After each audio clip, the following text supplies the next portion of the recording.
Bom dia. Abra sua Bíblia no livro de Gênesis, capítulo 11.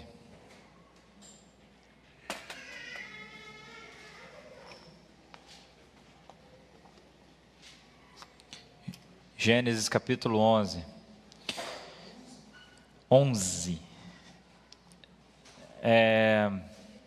Como o Vini comentou, esse mês de julho, a gente vai falar sobre Fonte em Missão. A gente vai receber alguns convidados ao longo do mês. Mas, por algum motivo, o Vini quis me convidar para falar hoje. E compartilhar com vocês nossa missão, uma abordagem teológica da missão da igreja individual. Esse é o tema, tá? Nossa missão, abordagem teológica da missão da igreja e individual. E a gente vai fazer isso à luz de Gênesis 1 a 11, mas com o capítulo 11 sendo o ponto central. E vamos entender o porquê disso. Tá bom? Vou ler na NVI, quem quiser acompanhar no telão, quem quiser acompanhar na própria Bíblia, fica à vontade. No mundo todo havia apenas uma língua, um só modo de falar.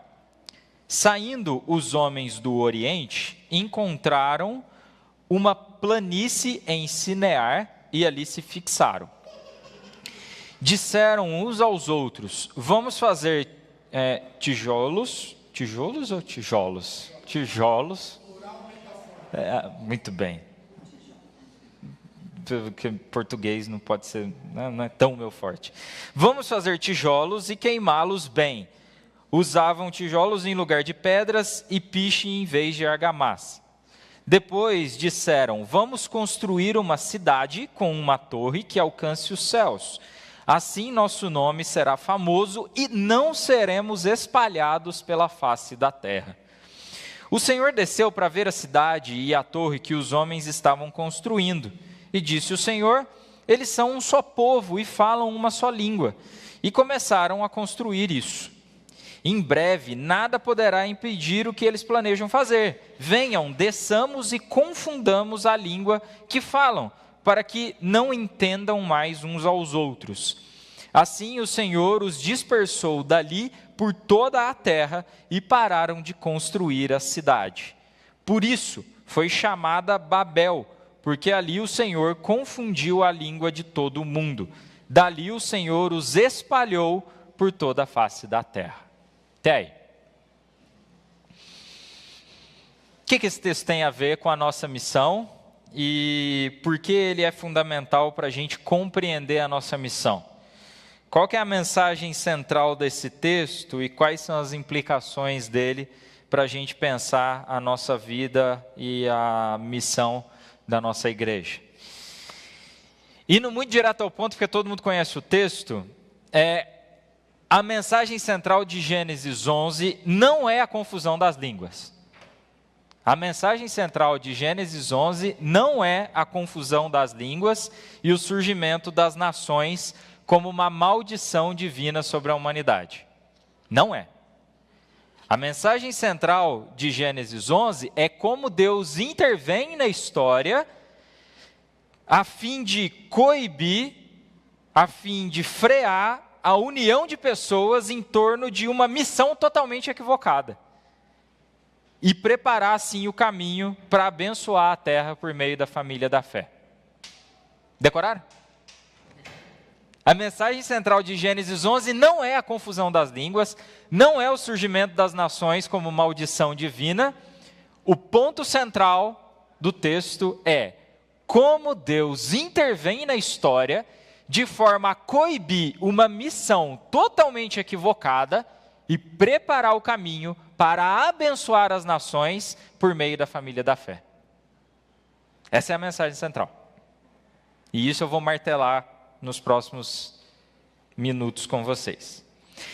Mas para a gente entender o que está acontecendo aqui em Gênesis 11, a gente precisa dar uns passos atrás, e por isso que eu falei que a gente precisa ampliar a nossa visão e olhar um pouquinho a narrativa de Gênesis 1 até o 11 e entender onde essa história de Gênesis 11 ela se situa. Para isso, volta lá a tua Bíblia, na primeira página depois do índice, em Gênesis 1. Gênesis 1. E aí agora prestem atenção, a gente vai ler uns 4 trechinhos curtos de Gênesis 1 a 11, e prestem atenção no ritmo da narrativa. Mas a gente vai devagarinho. Gênesis 1, 27 e 28. O texto diz assim, você também conhece ele de cor. Criou Deus o homem à sua imagem, a imagem de Deus o criou, homem e mulher os criou. Deus os abençoou e lhes disse, grifa aí, sejam férteis e multipliquem-se, enchem e subjuguem a terra. Dominem sobre os peixes do mar, sobre as aves do céu e sobre todos os animais que se movem pela terra. Ponto. Primeira missão dada por Deus para a humanidade, mandato original de Deus para o homem e para a mulher que ele havia acabado de criar em Gênesis capítulo 1. Qual é a missão? Multipliquem, encham a terra, dominem sobre a terra. Multipliquem, encham a terra, se espalhem sobre a face da terra e dominem sobre ela. Deus cria o homem e a mulher, designa eles como administradores da sua criação, como mordomos da sua criação, e dá a eles uma missão. E a missão é: governem a terra na qual eu os plantei. E os homens e as mulheres, a humanidade, de fato começaram a fazer isso. Começaram a se multiplicar, começaram a encher a terra, e aí a gente chega em Gênesis capítulo 6. Vira aí 2 páginas. Gênesis capítulo 6,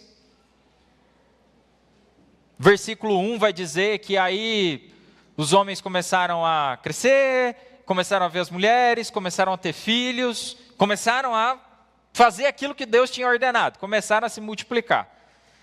Mas junto com a multiplicação, e aqui o pecado já entrou na história, versículo 5, Gênesis 6, versículo 5 até o 8. O Senhor viu que a perversidade do homem tinha aumentado na terra, e que toda a inclinação dos pensamentos do seu coração era sempre e somente para o mal. Então o Senhor arrependeu-se de ter feito o homem sobre a terra, e isso cortou-lhe o coração. Disse o Senhor: farei desaparecer, grifa aí, da face da terra, o homem que criei, os homens e também os animais grandes, os animais pequenos e as aves do céu. Arrependo-me de havê-los feito. A Noé, porém, o Senhor mostrou benevolência. Então, Deus criou o homem e a mulher, planta no jardim e falam: cresçam, multipliquem-se, encham a terra e a subjuguem. Quando a gente chega lá no capítulo 6, parece que o mandato está sendo cumprido. A humanidade está se multiplicando, está tomando a face da terra, mas tem um problema. Está inundando a terra com a maldade do próprio coração. E aí Deus, diante disso, fala: temos que pôr um freio aqui, porque se a humanidade continuar se multiplicando desta forma, não vai prestar. A maldade do coração humano está inundando a terra. E aí Deus intervém na história com juízo e freia esta multiplicação do crescimento da humanidade sobre a face da terra. E ele vem com o dilúvio. Após o dilúvio, ele preserva somente Noé e sua família. E ele faz com Noé uma nova aliança, um novo compromisso. Onde está registrado? Gênesis 9. Vira mais 2 páginas aí. Gênesis 9, versículos 1 e 7. Gênesis 9, versículos 1 e 7. O que Deus diz para Noé e para os seus filhos? Deus abençoou Noé e seus filhos, dizendo-lhe: sejam férteis, multipliquem-se e encham a terra. Depois no 7, mas vocês sejam férteis, multipliquem-se, espalhem-se pela terra e proliferem nela. Tem uma tônica aqui ou não tem? Tem uma toada aqui ou não tem? Mais uma vez, Deus põe um freio na história, intervém com juízo para a multiplicação da maldade humana sobre a face da terra, salva uma família, e ao salvar essa família, o que ele poderia ter dito para Noé? Não tem mais filho, fica aí com Sem, Cã e Jafé, não vamos arriscar, porque da primeira vez deu errado. Então, não tenham mais filhos, não multipliquem-se, vivam o restante dos seus dias, morram e sejam felizes. Foi isso que Deus disse? Não foi. Ele repetiu o mandato que aparentemente deu errado da primeira vez e falou: cresçam, multipliquem-se, encham e se espalhem sobre a face da terra. E aí a gente chega no capítulo 10. O capítulo 10 é conhecido por muita gente, por muitos teólogos, como a Tábua das Nações. A Tábua das Nações.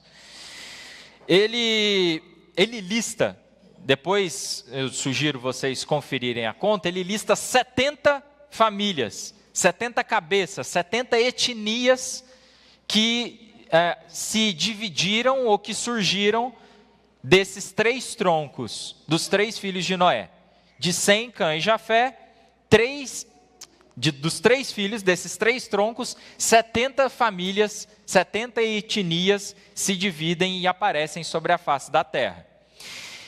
E a narrativa, depois dá uma olhada em Gênesis 5, que ali tem uma genealogia enorme, e vejam Gênesis 10. A dinâmica dos 2 textos é muito diferente. Diferente de Gênesis 5 é aquela genealogia clássica, sabe? Fulano nasceu, viveu tantos anos, casou, teve filho, viveu mais tantos anos e morreu. E aí veio o filho dele, cresceu, casou, teve filho, viveu mais tantos anos e morreu. Gênesis 5 é assim. Gênesis 10 não é assim. Gênesis 10 está estruturado dizendo: esse é Jafé. De Jafé derivou fulano, fulano, fulano e ciclano, que viveu em tal, tal, tal e tal lugar. Então, diferente de uma genealogia que mostra simplesmente uma árvore genealógica, Gênesis 10 está preocupado em nos dizer para onde foram os filhos de Sem, Cã e Jafé. Quem descendeu deles e onde eles viveram.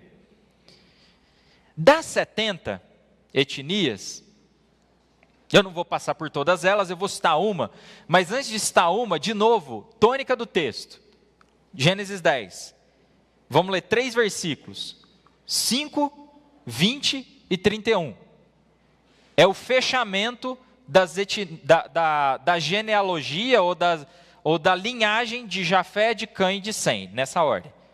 Gênesis 10, primeiro versículo 5. De novo, presta atenção no texto.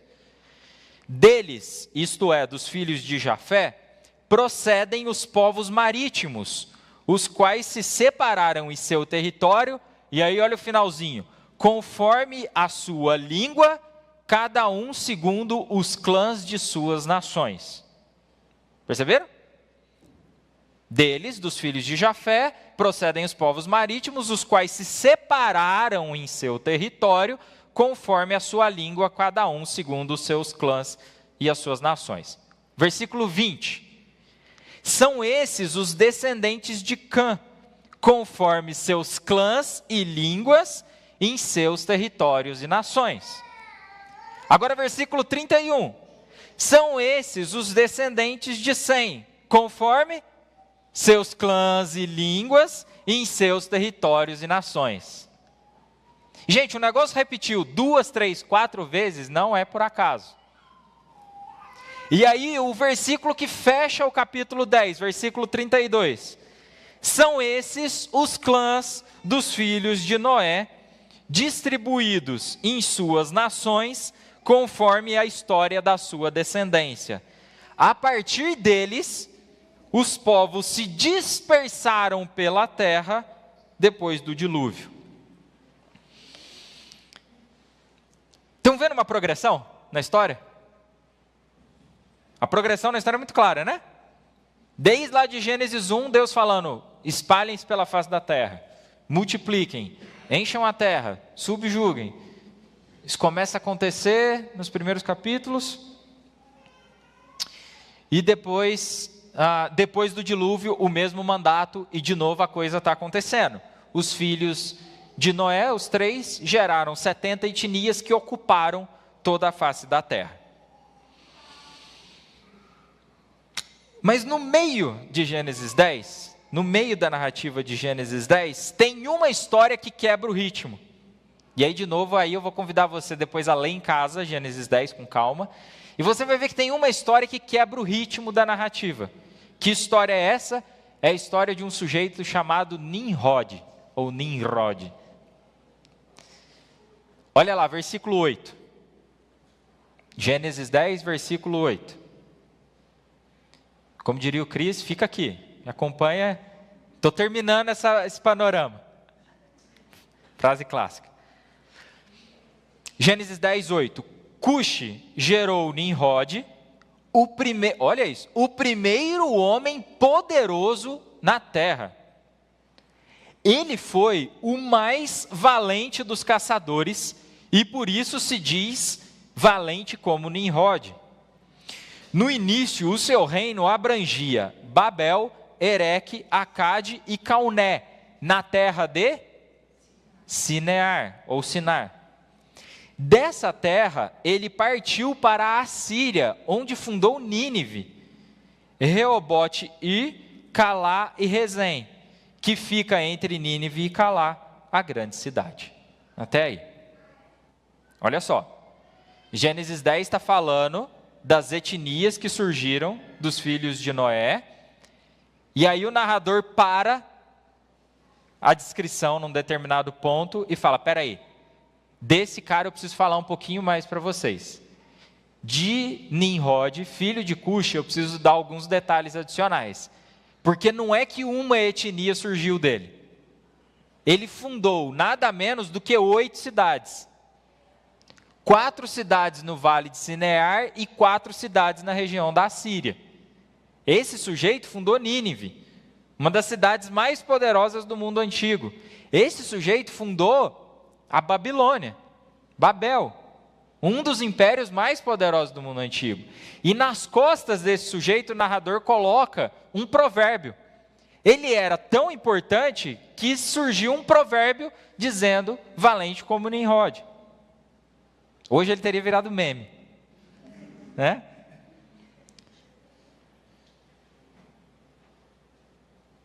E aí, bom, chegamos em Sinear, é aí que eu queria chegar.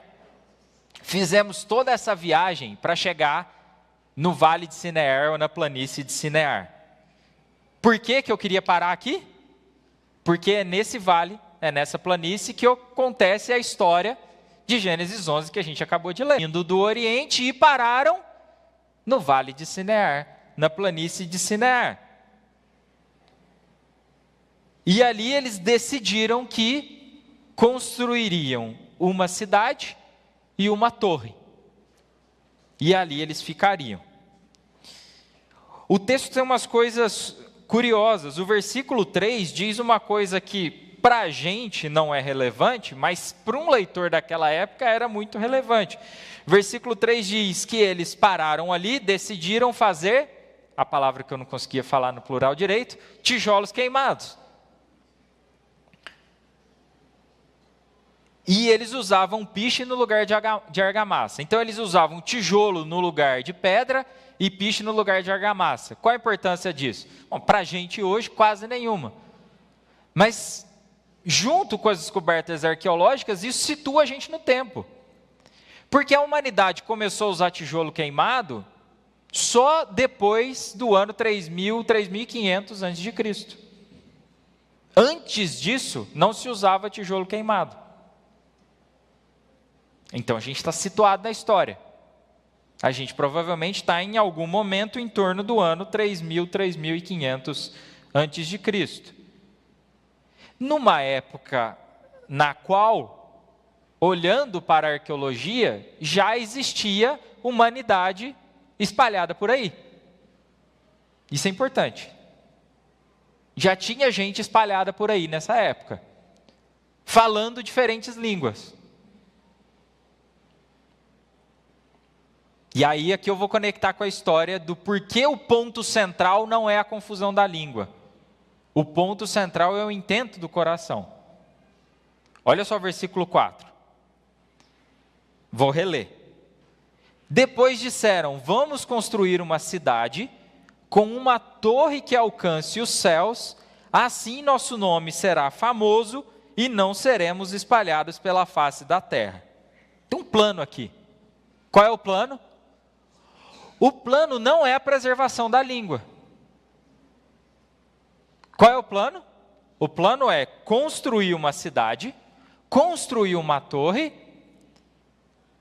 e depois disso eles revelam o que estava no coração. Isso é o externo. O externo é, vamos construir uma cidade, vamos construir uma torre. Agora, lá no fundo do coração, para que a gente seja famoso e não sejamos espalhados pela face da terra. Antes de falar do que está no coração, o Gabriel, consegue colocar aqui para a gente? Que torre era essa? Muito provavelmente a torre era um negócio desse aqui, ó. Isso aqui se chama zigurate.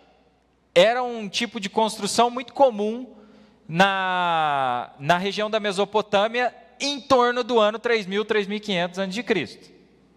As coisas combinando.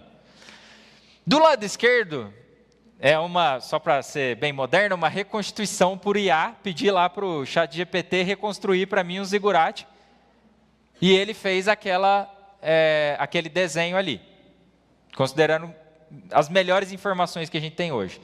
Do lado direito é um de verdade, é o zigurate mais preservado que tem no mundo hoje, está lá no Irã, está desse jeitão aqui, tá? Tinha vários deles lá na região da Mesopotâmia, e tem alguns um tanto destruídos, e tem um aí, sei lá, 1/3 pelo menos preservado, a base preservada. O que era isso, gente? O que era esse zigurate? E muito provavelmente em torno dele você crescia a cidade, em torno dele você crescia ali uma região de habitação. Era uma espécie de templo.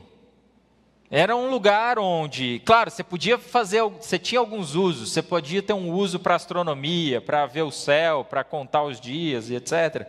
Mas o propósito central dele era religioso. O propósito central era que ali você se encontraria com o Deus que desceria naquele lugar e onde você conseguiria se relacionar, ou, enfim, ter algum tipo de conhecimento dele. Então, esse zigurate que o texto fala que eles construíram com o propósito de alcançar os céus, de fato, era uma das construções mais elevadas que tinha na época, e por meio dele, eles buscavam alcançar, né, o transcendente, buscavam alcançar o que não está nessa dimensão. Beleza, Gabriel, obrigado. Isso é história. Agora, o que é o mais importante aqui? Não é a torre, não é a cidade, é o propósito. É o propósito do coração. E o propósito não poderia ser mais significativo. 2, tornar o nome famoso e não ser espalhado pela face da terra. Olha só, lembra de tudo que a gente leu até aqui de Gênesis 1 a 10. Conecta com tudo que a gente estava vendo até aqui. Tornar o nome famoso e não ser espalhado pela face da terra. 2 alvos ambiciosos, né? 2 alvos que, é gente que anda com Nimrod que tem esse tipo de ambição. É gente da família desse cara que é o homem mais poderoso que existiu na terra até aquele ponto. É gente que muito provavelmente escolheria Nimrod e diria, cara, nós vamos atrás de você. A tua liderança a gente segue. Mas, para ficar bem claro aqui, bem solidificado na nossa cabeça, 2 propósitos. Um nome e não ser espalhado. Um nome e não ser espalhado. E aqui a gente se conecta com Gênesis 1 a 10. Por quê? Porque o mandato de Deus para a humanidade sempre foi: se espalhem, se espalhem, ocupem a terra, multipliquem-se, não tenham medo. Deu tudo errado, começa de novo. A maldade do homem está se multiplicando. Deus intervém na história, começa de novo. Multipliquem-se, encham a terra, subjuguem a terra. Mas aí quando a missão cai nas mãos dos filhos de Nimrod, o que eles falam? Sem risco. Sem risco aqui. Vamos construir uma cidade, fortaleza, proteção, vamos construir um templo, nosso nome vai ser famoso e a gente não vai se espalhar. Não seremos dispersos pela face da terra. E aqui a gente chega no coração do texto. O pastor, mais um nome que eu não vou saber falar hoje, Chung, mas ele é brasileiro, tem um livrinho chamado Missão Primordial, os fundamentos da missão em Gênesis 1 a 11. Quem quiser entender muito melhor o que eu estou dizendo aqui hoje, leiam esse livro. Ele destaca sobre esse capítulo que ele dá nome a essas duas motivações dos homens. A primeira motivação, façamos para nós um nome famoso, a primeira motivação é antidoxológica. O que seria uma motivação doxológica? Dar glória a Deus. O que é uma motivação antidoxológica, portanto? Glória para a gente. Então a gente tem uma primeira motivação aqui, que é antidoxológica. E a segunda motivação, e isso tem tudo a ver com o nosso tema de hoje, é antimissional. Porque se a missão de Deus era espalhem-se, e a decisão deles é não vamos nos espalhar, a segunda motivação é antimissional. Portanto, a gente tem duas motivações reveladas no texto. Uma antidoxológica e uma antimissional. Se o propósito da humanidade é dar glória a Deus e fazer a sua glória conhecida entre as nações, eles não queriam isso. E se o propósito de Deus para a humanidade é que ela se espalhasse sobre a terra, aquele povo queria estabelecer uma cidade e se proteger. Duas motivações contrárias à revelação de Deus. Citando um trechinho breve do livro, ele diz o seguinte: os construtores de Babel, presta atenção nisso aqui, isso aqui é muito importante para o nosso coração. Os construtores de Babel buscavam muito mais do que a mera segurança e estabilidade. Na superfície, o problema poderia ser, eles estão buscando segurança. Por isso que eles fazem uma cidade. Ou eles estão buscando estabilidade, por isso eles não querem ser espalhados. Isso é superfície. O ponto é, seguindo a citação, eles queriam mais do que segurança e estabilidade, eles queriam se tornar um grande império para conquistar os demais povos e implementar uma agenda homogeneizadora. Medo do deserto desconhecido, de lugares e faces estranhas, e incertezas quanto ao futuro, impelem um povo andarilho para um centro onde eles se organizavam para construir uma cidade ou criar uma civilização. Eventualmente eles se movem para um tirano como Nimrod. Entenderam o que ele falou aqui?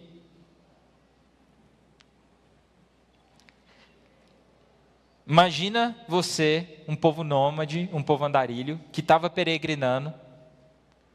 Deserto era um lugar perigoso.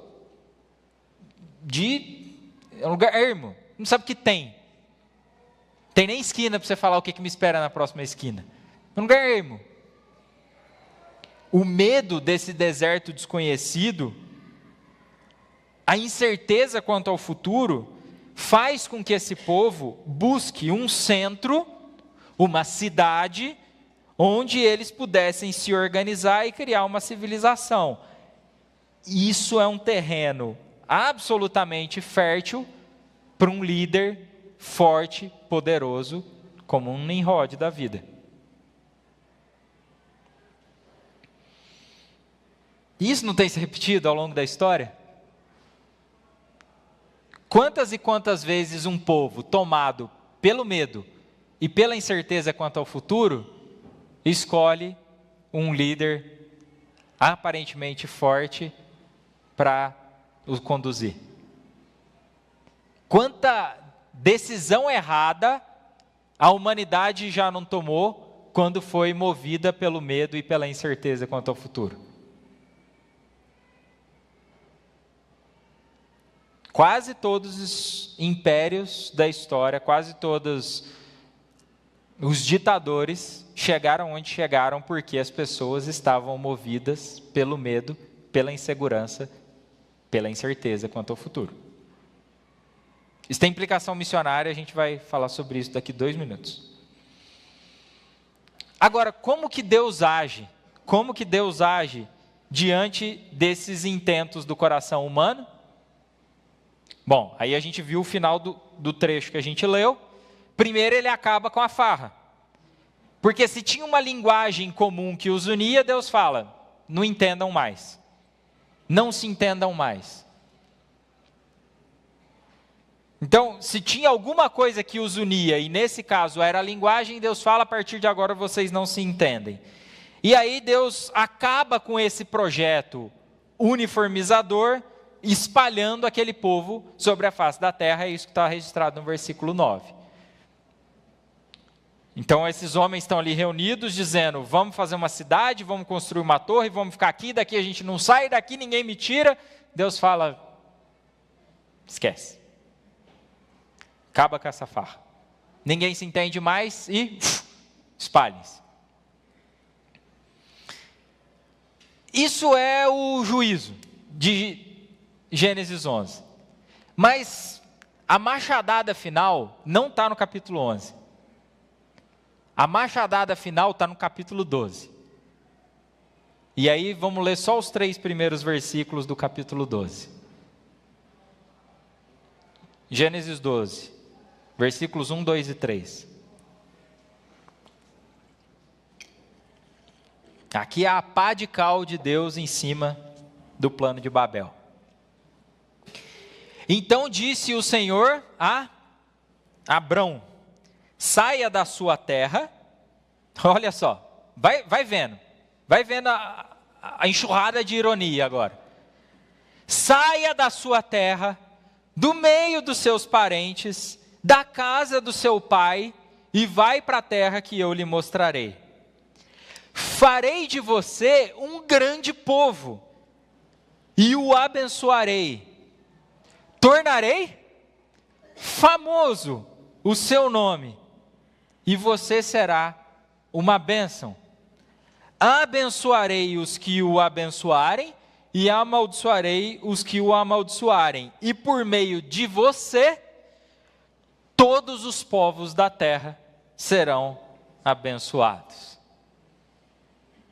É assim que Deus trata as coisas. Destrói toda a pretensão humana e estabelece o plano dele. Nimrod e súditos, deixa de ser trouxa. O plano da redenção não vai seguir pela linhagem de vocês. O plano da redenção está delimitado. E por meio da família de Abrão, mais tarde chamada Abraão, eu vou abençoar todos os habitantes da terra. Abraão não vai construir uma cidade, Abraão não vai construir um zigurate. Na verdade, se você continuar lendo o capítulo 12, você vai ver que em cada lugar que Abraão passava, ele plantava um altar para louvar a Deus. Mas esse Abraão, ele eu vou fazer famoso. O nome dele vai ser conhecido. O nome de vocês vai ser esquecido. E por meio dele eu vou abençoar não a linhagem de Cã, não os filhos de Cuxi. Eu vou abençoar todas as famílias da terra. Porque o meu propósito sempre foi: encham a terra, multipliquem-se, governem. Eu poderia listar um monte de contrastes entre o capítulo 11 e 12, mas alguns, só para a gente pensar. O que era Babel, gente? Projeto humano. Babel era um projeto humano, de poder e de dominação. O que é o chamado de Abrão? Projeto divino, de redenção. O que era Babel? Era a união de homens em torno de um propósito errado. O que é o chamado de Abrão? É um chamado para fora. É um chamado para sair da terra dele e para ir para onde Deus o mandasse. O projeto de Babel é unificador, é centralizador, é homogeneizador. O propósito de Deus com Abrão é plural, é alcançar todas as famílias da terra. O projeto de Babel era ter um nome famoso. A promessa de Deus para Abrão é fazer o nome dele famoso. A gente poderia listar vários outros contrastes, mas eu convido vocês a lerem esses capítulos todos com calma, tendo isso em mente. E eu quero gastar agora meus minutos finais trazendo algumas aplicações e implicações desse texto para a missão.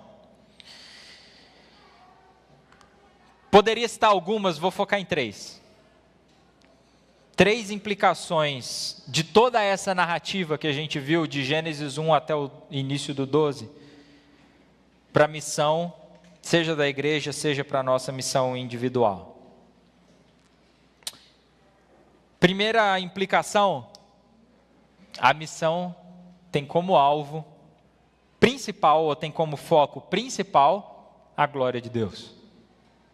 A missão tem como alvo principal, tem como foco principal a glória de Deus. Quem assistiu às aulas do CFB do mês passado, está versado nesse assunto. Eu mesmo dei uma aula lá, gravei uma aula sobre a glória de Deus, e eu trouxe uma citação na aula, que eu vou repetir agora para quem não teve oportunidade ou para quem não assistiu. Tem uma citação do Piper que há muitos anos esse conceito me acompanha. É o primeiro parágrafo do livro Alegrem-se os Povos, que é um livro sobre missões. Um livro sobre missões. Primeiro parágrafo do livro é: as missões não representam o alvo fundamental da igreja. A adoração, sim. As missões não representam o alvo fundamental da igreja, a adoração, sim. As missões existem porque não há adoração. A adoração, sim, é fundamental, porque Deus é essencial e não o homem. Quando esta era se encerrar e os incontáveis milhões de redimidos estiverem perante o trono de Deus, não haverá mais missões. As missões representam, no momento, uma necessidade temporária, mas a adoração permanece para sempre. A missão é uma necessidade temporária, a adoração permanece e permanecerá para sempre. Então, é por isso que as missões não têm como alvo o indivíduo, não tem como alvo a pessoa. As missões têm como alvo reestabelecer a adoração onde a adoração não existe. Esse é o primeiro fundamento das missões que a gente pode extrair dessa narrativa. A missão ou as missões têm como alvo fundamental a glória de Deus.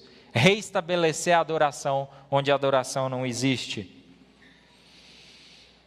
É exaltar a glória de Deus. A turma de Babel não entendia isso. Eles estavam preocupados com o quê? Com fazer o próprio nome conhecido. E aí eu lembrei de uma coisa. Vai ser um exemplo um pouquinho polêmico, mas quando eu cheguei na Fonte em 2013, tinha lá no rodapé do nosso e-mail, embaixo do passarinho, uma frase, um slogan. Quem é mais velho da casa vai lembrar. Qual que era? Fonte de Sicar, teologicamente reformada, culturalmente relevante. Teologicamente reformada, culturalmente relevante. Estava lá, na assinatura do nosso e-mail, aquele trem, toda vez que você recebia um e-mail da igreja, pá! A frase era meio polêmica, tinha gente que gostava, tinha gente que não gostava. Até que um dia ela desapareceu.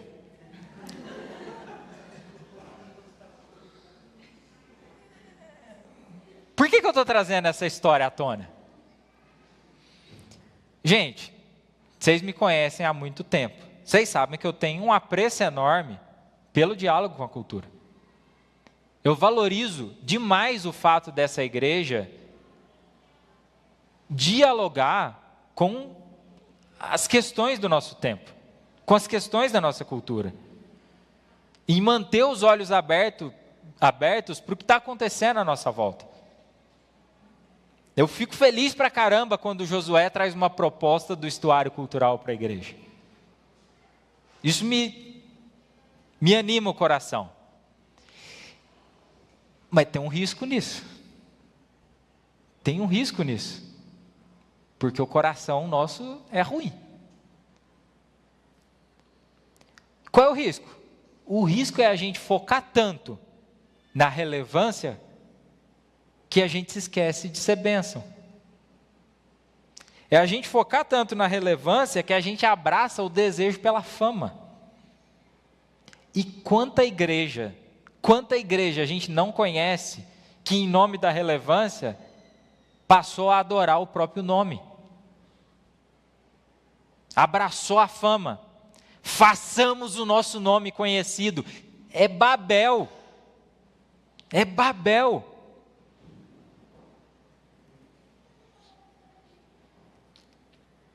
É claro que isso não é uma questão de forma, não é uma questão de liturgia, não é uma questão de arquitetura, não é uma questão de pregação.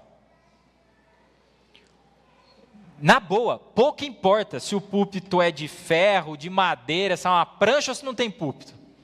Pouco importa. Pouco importa se a gente tem só piano, se a gente tem bateria, se a gente canta só hino ou se a gente canta MPB. Pouco importa. Pouco importa a forma. A questão é, quem a gente quer fazer conhecido? O nosso nome ou o nosso Deus? Se for o nosso nome, é Babel. É projeto humano. E sabe o que vai acontecer? Confusão. Ruína. Pode até ficar famoso na terra, no dia final vai virar palha.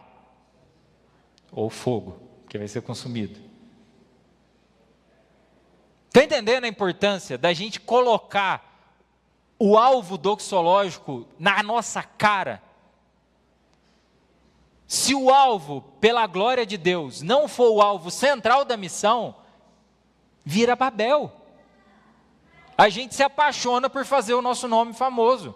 A gente sai na capa do jornal. Nossa, que igreja relevante. A gente participa de todas as rodas de bate-papo entre os famosos. Mas o projeto é humano. Não tem problema nenhum com isso. Não tem problema nenhum. O dia que o Josué ficar famoso, a gente tem várias expectativas em relação a isso aqui. Não tem problema nenhum com isso. Agora, cuida do teu coração, irmão.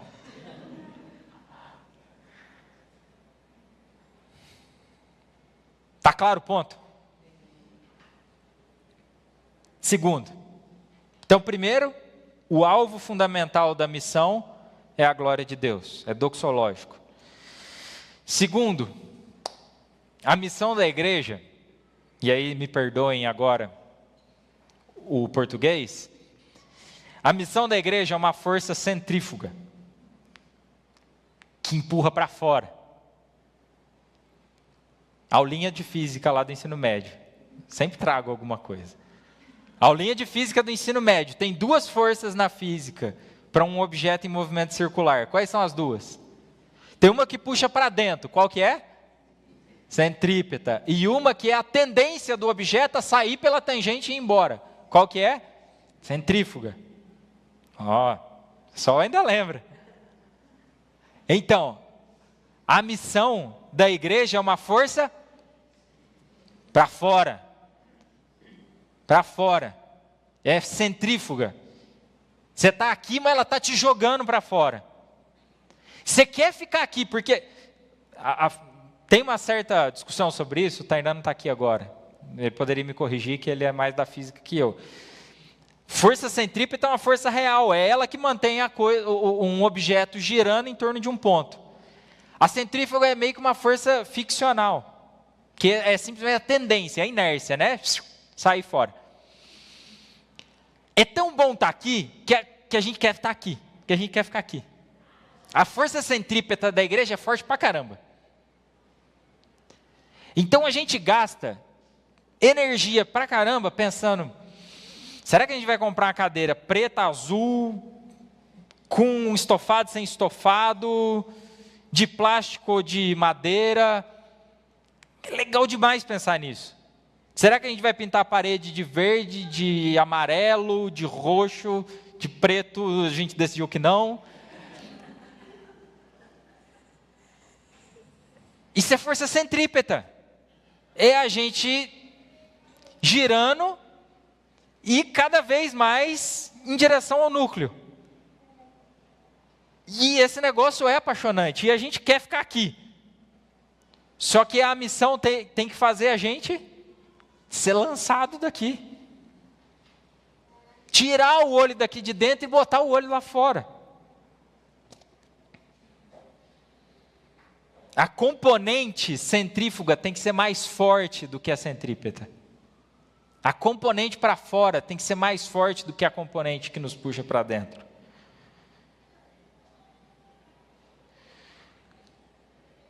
A reunião é importante. A reunião é vital. É vital. O culto é vital para a saúde da igreja. Mas a missão da igreja acontece lá fora. O chamado de Abraão foi para fora. Foi abençoar as nações. Quem que gosta de construir um poder central e atrair para lá? Babel. Isso é projeto de Babel. Então, primeira lição, o alvo central da missão é a glória de Deus. Segunda lição, a missão da igreja é uma força para fora. Uma força centrífuga. Terceira e última. A missão da igreja não é, preste muita atenção nisso, a missão da igreja não é homogeneizadora. A missão da igreja não é uniformizadora. Nós não fomos chamados a plantar 350 fontes de Sicar. Não fomos. Não fomos. Nós não fomos chamados a fazer discípulos à nossa imagem e semelhança. Nós não fomos chamados a fazer crentes batistas. Nós não fomos chamados a pregar para pessoas com a mesma inclinação política que a gente. Não fomos. Não fomos chamados a pregar só para gente conservadora, que você fala, nossa, falta só um pouquinho para esse cara se converter. Não fomos. Não fomos chamados a fazer aliança política e a criar um poder cristão central. Poder central é Babel. Crente apaixonado por poder central está com o coração em Babel. Não entendeu nada de Abraão.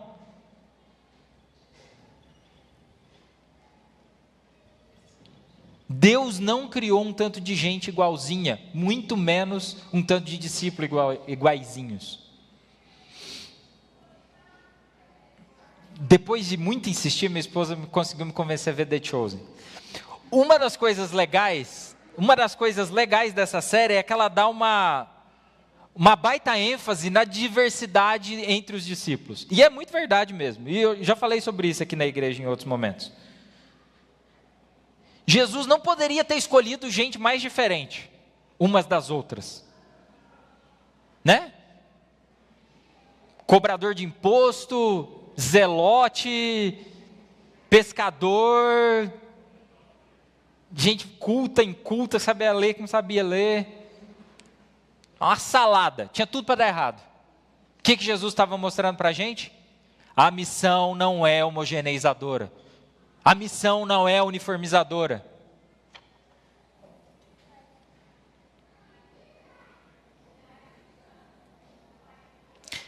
E aí eu volto no meu ponto lá de trás.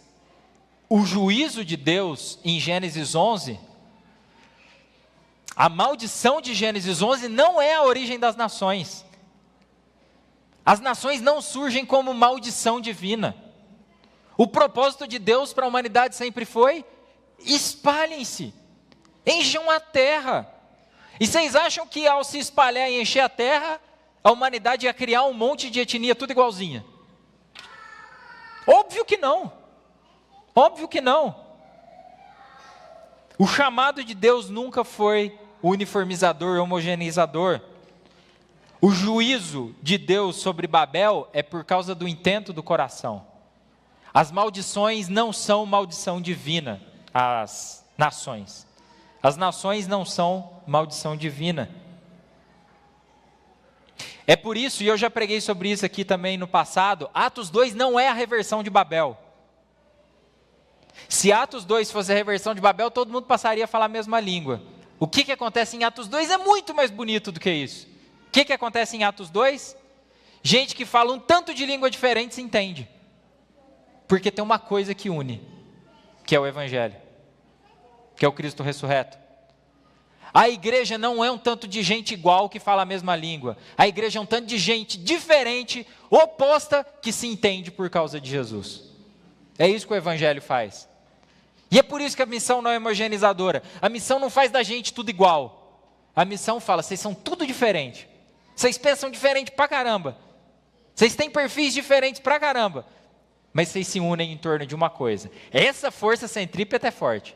É o próprio Cristo. Essa força nos une.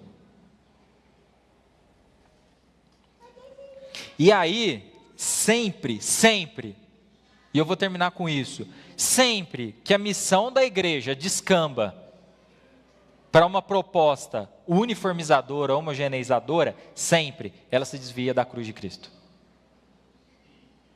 Sempre que a missão da igreja descamba para uma proposta homogeneizadora, uniformizadora, ela se desvia da cruz de Cristo. E cede a um projeto de poder. E aqui eu vou ser muito pontual.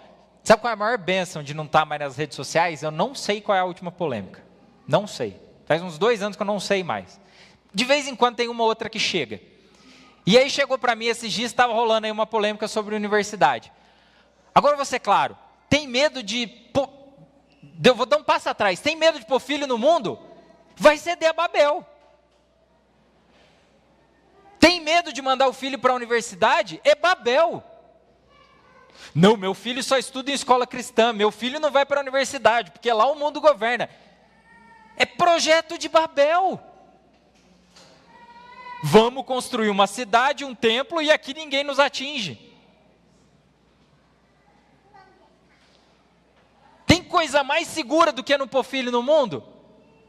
O que Deus poderia ter dito para Sem, Cã e Jafé? Não tenham filhos, não multipliquem-se. Já deu tudo errado da primeira vez. Aí o que Deus vai lá e fala? Faz tudo de novo.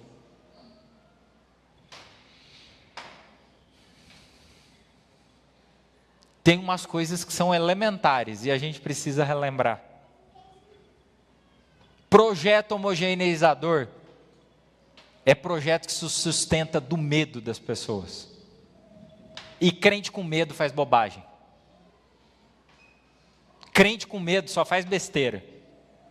Crente com medo pega um político aí que tem um discurso bom e fala, vamos abraçar esse cara, porque se não for ele lá, o negócio vai desandar aqui.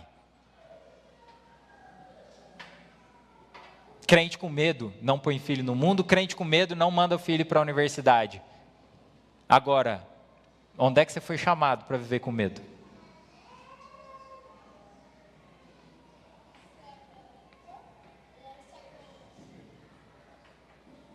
Lembrando, inclusive, por conta do The Chosen, que foi um dos últimos episódios que a gente viu, quando Jesus manda os discípulos, o primeiro envio, lá em Mateus 10, eu nunca tinha pensado nisso, mas foi no comecinho do ministério. Deve ter dado um monte de parafuso na cabeça. Mas tem um ponto do evangelho que é muito interessante, que é Jesus falando para eles, vão, se não receber, o que você faz? Sacode a poeira da sandália e vai para a próxima casa. Em outras palavras, não tenham medo. Nesse mesmo trecho é onde Cristo fala, não tenham medo daqueles que podem destruir o corpo, mas não têm poder sobre a alma de vocês.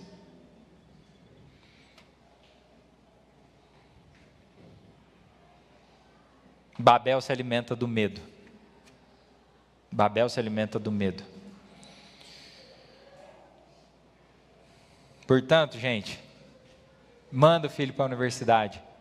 Põe numa escola não convencional. Mas pode dar tudo errado? Pode. Mas tem gente que se converte. Se não se converte a primeira vez, se converte pela segunda. Nunca sei se eu converti pela primeira ou segunda vez quando eu fui para a universidade, mas eu tenho certeza que lá eu virei crente. Imagina se minha mãe tivesse tido medo de me deixar sair de casa.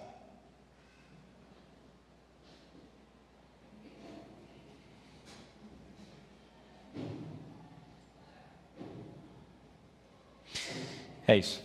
Oremos.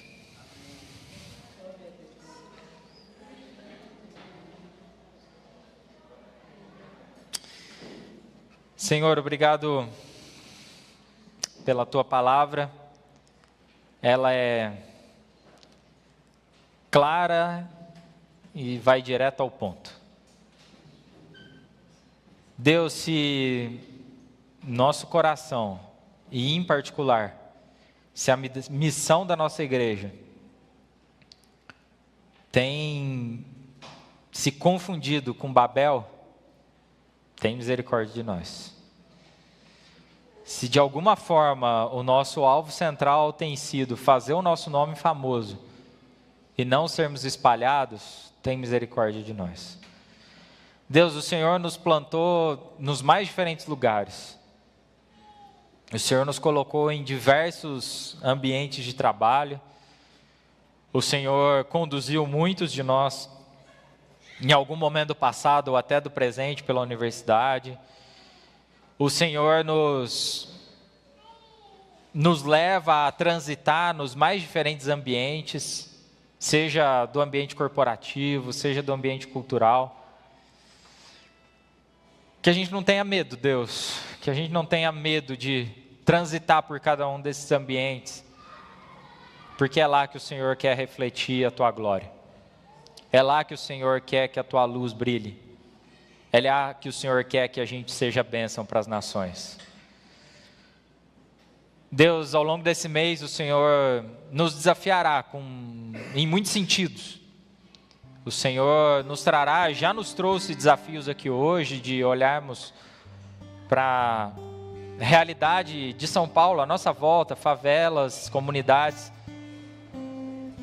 Ó Deus, que ao sermos defrontados com esses desafios, a gente entenda para o que o Senhor nos chamou. E pode ser que o Senhor tenha nos chamado para inúmeras situações. Isso não é o mais importante. O importante é como é que está o nosso coração. Se a gente estiver tentando fazer o nosso nome famoso, que o Senhor nos ajude. Se a gente estiver tentando fazer o nome dessa igreja famosa, que o Senhor nos ajude.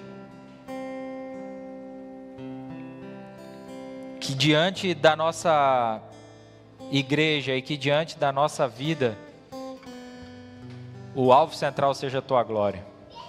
O alvo central seja fazer o teu nome reconhecido. O alvo central seja fazer o Senhor exaltado. Nos livra, ó Deus, do medo que paralisa. Nos livra, ó Deus, da insegurança em relação ao futuro. Nos livra, ó Deus, da incerteza. E nos ajuda a apostar todas as nossas fichas em Jesus, que é a força que nos une. A Ele nós damos toda a glória, todo o louvor nessa manhã. A Ele nós louvamos por ter nos feito povo, igreja, rebanho do Teu pastoreio. E é a obra dEle que nós queremos celebrar nesse momento, na ceia do Senhor. É no nome do Seu Filho Jesus que nós oramos. Amém. Amém. Vamos ceiar. Vamos celebrar essa obra que Jesus fez por nós na história e que nos une. Eu sei que o horário avançou um pouquinho hoje, mas Deus queria falar conosco nessa palavra.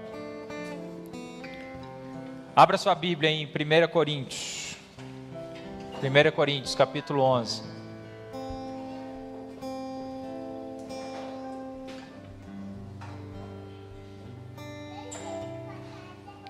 Primeiro Coríntios, capítulo 11, versículo 23. Pois recebi do Senhor o que também entreguei a vocês, que o Senhor Jesus, na noite em que foi traído, tomou o pão, e tendo dado graças, partiu e disse: isto é o meu corpo que é dado em favor de vocês, façam isto em memória de mim.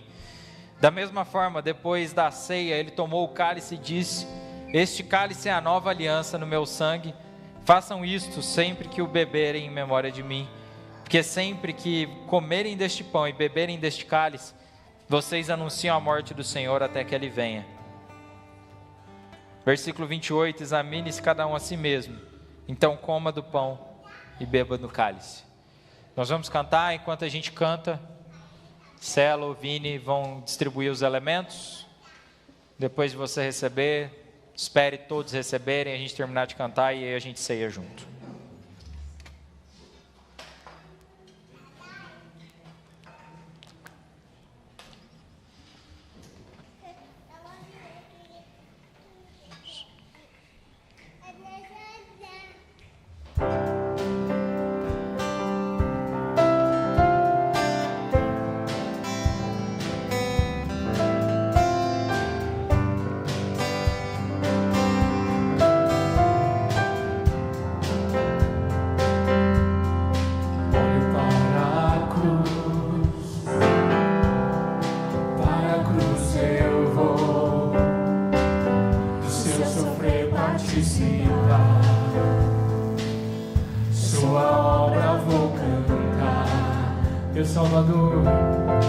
Meu Salvador,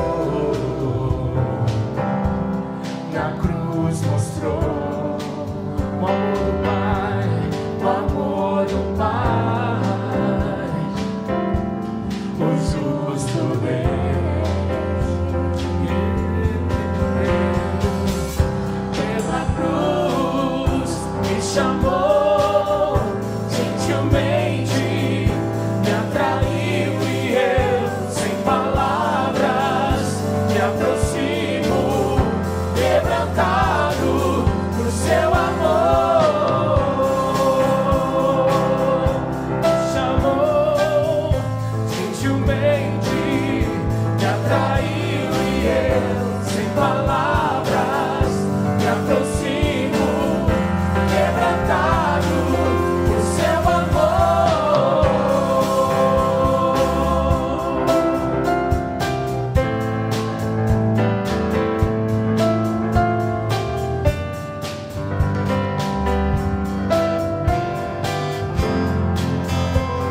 Merecida vida, de graça recebi, por sua cruz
me aproximo, quebrantado por seu amor, pela cruz me chamou, gentilmente me atraiu e eu sem palavras me aproximo, quebrantado por seu amor.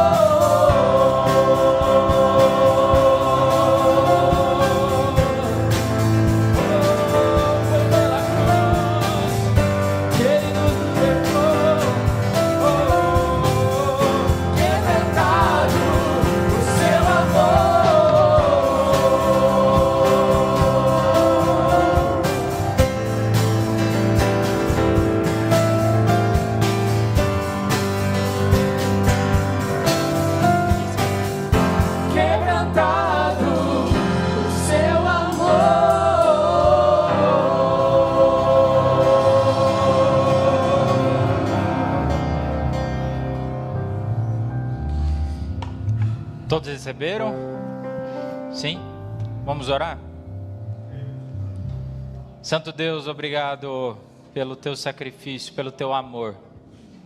Obrigado porque o Senhor nos deu vida quando nós estávamos mortos nos nossos delitos e pecados.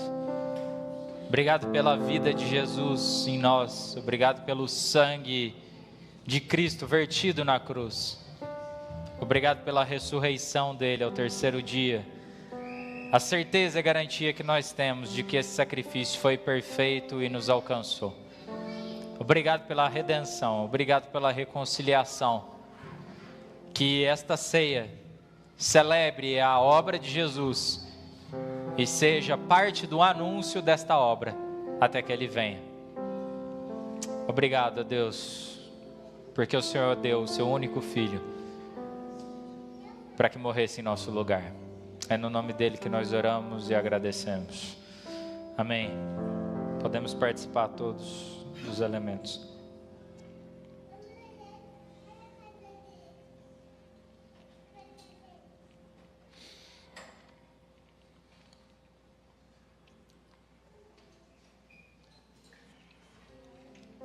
Amém.